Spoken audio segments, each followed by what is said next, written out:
This video tells a story about space.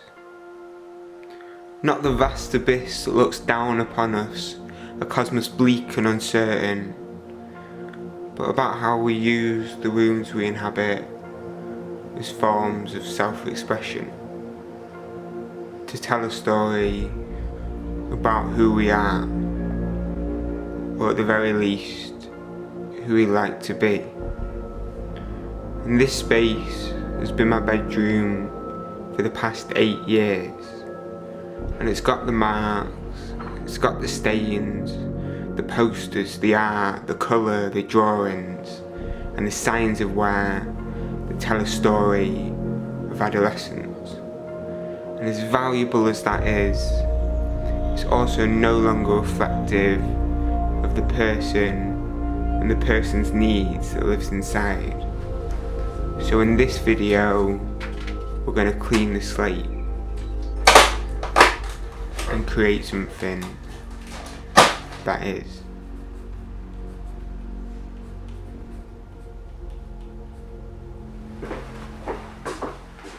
And I've already cleared all the walls and worktops, so the only last little bit of prep to do is get rid of the existing cabinets.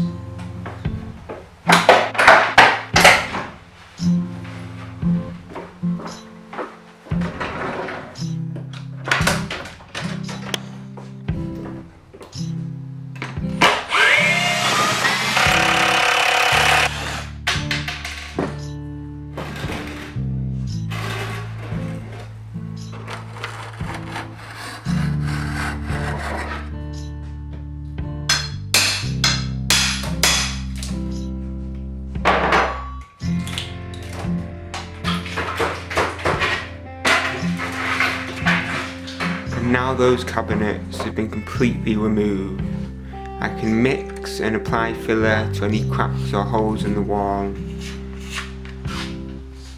before cutting in the edges with paint and bowling the remaining walls.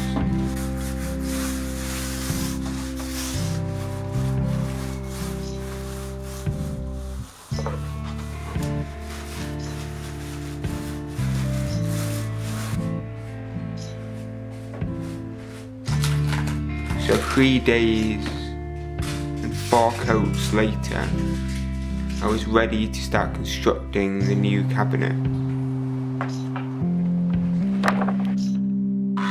And I'm making all the internal carcasses, the bits that are going to be hidden by a door or by a drawer, out of a cheaper 18mm pine plywood.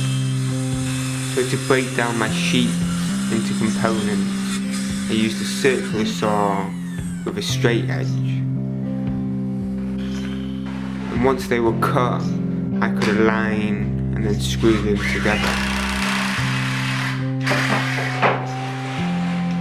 adding a back that's made out of thinner 12mm stock. And the carcasses that are going to have exposed shelves are broken down using the same track and circular saw method. However, as they're directly on show, this time I'm using a more expensive Birch Plywood.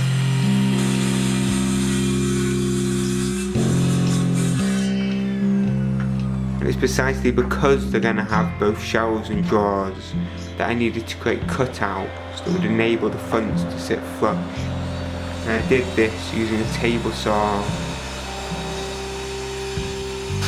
and then a jigsaw to complete the radius cut.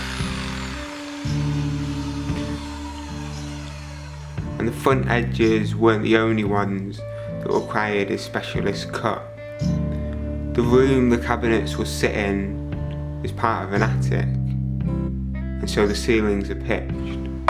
So using a gauge, I measured that angle, transferred it to my workpiece, tilted the blade to meet, and then cut all of the uprights and top components. But before I could screw these carcasses together, because the cabinet is covering only half the span of the room, and I wanted the end gable to be one big seamless piece. I used a compass to scribe that gable to the wall, cutting to the line I marked with a jigsaw. And with that done, I could screw the carcasses together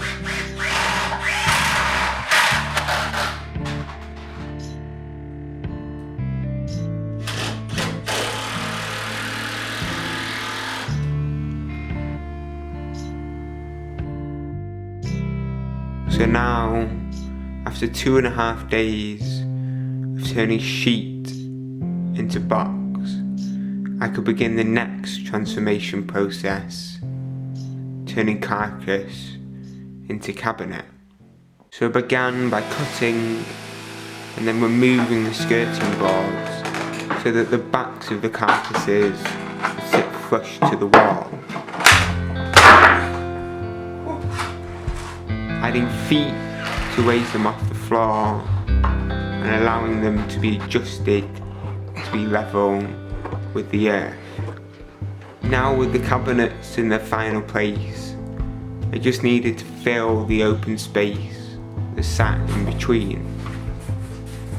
So I cut some cardboard to the rough shape of the opening, and then using Starbond's thick CA glue, I adhered small pieces to create the exact shape of the wall and of the beam.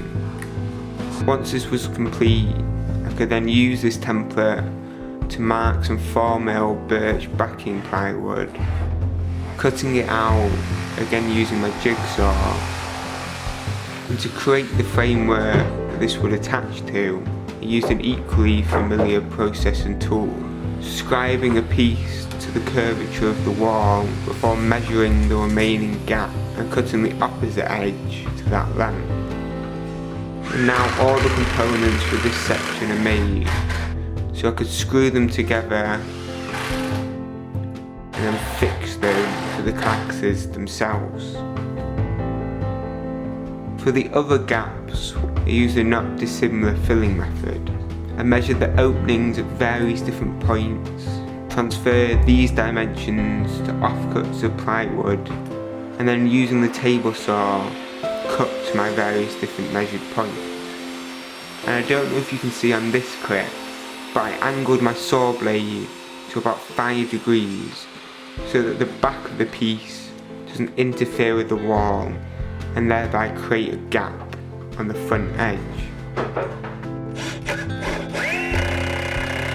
And this took care of the bulk of the gap, but to hide any slight indiscrepancies, I corked all of my edges, and using an old credit card that has a very slightly radiused edge, I could remove the excess.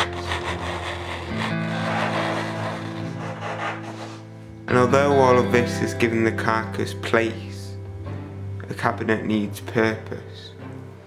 So I went back down to the workshop to make the drawers. And like before, because they're not going to be directly seen, I made them out of pine plywood.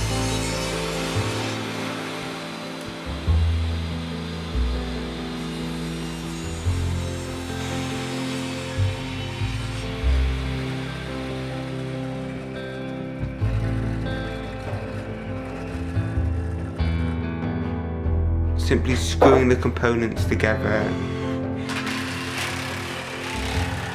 as the screws will be hidden behind the drawer fronts, and there was definitely quite a few to make. Storing the boxes are really simple. I set the drawer slide in place roughly halfway up, making sure that it's flush with the front edge of the carcass. And then to secure the other side, I raised the drawer front up using some spacers before pulling out the slide and working my way down it, securing it to the drawer itself. For the fronts, I rough cut some birch panels with the circular saw before trimming them to final size with the table saw. and I made sure to cut them sequentially so that the grain would be consistent and travel across the final finished faces. And to fix them in place, I applied a thick CA glue, pressing the fronts on and then positioning them so that they had a perfectly even spacing using standard playing cards, before permanently fixing them in place with four 4x30 screws. And to install the doors, I'm using standard European overlay hinges. So I can drill 3 35mm holes, 22.5mm in from the edge that the hinges themselves will sit into. And on the carcass, I can mark these corresponding hinge locations, minusing 18mm or whatever the thickness of the carcass is, so that I will get a complete overlay. And once everything is marked, I can use a template to determine where the back places should be screwed, and then simply click the hinges into place.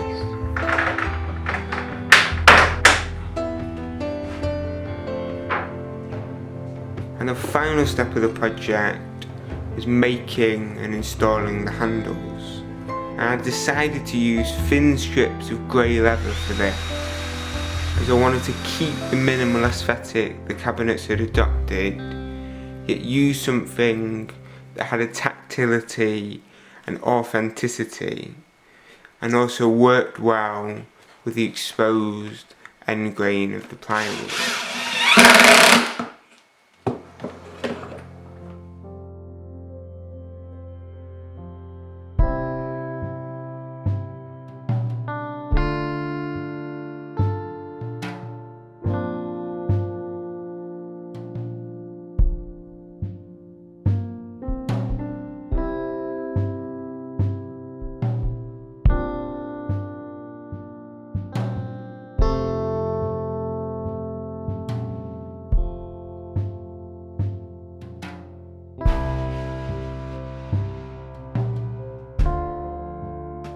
And I've still got to apply a polyurethane varnish to all the different surfaces to protect them. But even without that, this has definitely been my hardest project to date. However, I do think the difficulty was proportional to the impact and how much the cabinet has benefited the space. By moving the cabinet onto this wall, I've opened up the entire room, giving every area a specific purpose, from working and getting dressed to sleeping. And now with all of these activities, not only can you see both out of the window and through the door, but they all use the cabinet as an intermediary. And what I mean by that is, for example, when you're working at the desk, the cabinet gable gives you the sense of enclosure necessary to focus, but yet it's still close enough to be a place to store and access stationery equipment. And when you're starting or ending the day, the cabinet creates a logical flowing loop, going from waking up in bed, getting dressed at the cabinet, and then out the door. In short, the design meets my needs. It does what a space should do. And before I go, I'd also like to say a massive thank you to Starband for sending me the CA glue that I've used on this project.